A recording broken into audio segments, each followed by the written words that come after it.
কখনো হুট খোলা গাড়ি, আবার কখনো পায়ে হেঁটে নির্বাচনী প্রচার বিজেপি প্রার্থী সৌমিত্র খান। সৈকত নগরী দীঘায় আবারও উদ্ধার মৃত ডলফিন। সকালে ওল্ড দীঘা শ্রীহোপ ঘোলাঘাট এলাকা থেকে উদ্ধার একটি পূর্ণ।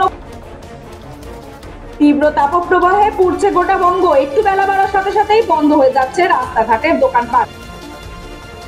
এবার সন্দেশখালীর ঘটনায় সিবিআই এর ভূমিকা নিয়ে প্রশ্ন তুলে অভিযোগ শাসক দলের। মুখ্য নির্বাচন আধিকারিকের কাছে লাল কাপড়টা ঝান্ডার থেকে বিরিয়ানির হাড়িতেই বেশি দেখা যায়। কটাক্ষ সায়নী ঘোষের। নির্বাচনী প্রচারে গিয়ে শনিবার সকালে দুর্গাপুরে প্রাতঃভ্রমণে বেরিয়ে সাংবাদিকদের মুখোমুখি বর্ধমান দুর্গাপুর লোকসভা কেন্দ্রের বিজেপি প্রার্থী। তৃণমূল সুপ্রিমো জনসভার আগেই গোষ্ঠী কোন্দল তৃণমূলের। ঘটনাটি ঘটেছে কুলটির নিয়ামতপুরে। অভিযোগ দলের মিথ্যা প্রেম, বিয়ের প্রলোভন দেখিয়ে একাধিকবার শারীরিক সম্পর্ক, তারপর অস্বীকার। কলেজ পড়ুয়ার বিরুদ্ধে ভূপতিনগর থানার ওসি গোপাল পাঠকের বিরুদ্ধে এফআইআর দাবি শুভেন্দু অধিকারী ও অভিজিৎ গাঙ্গুলি।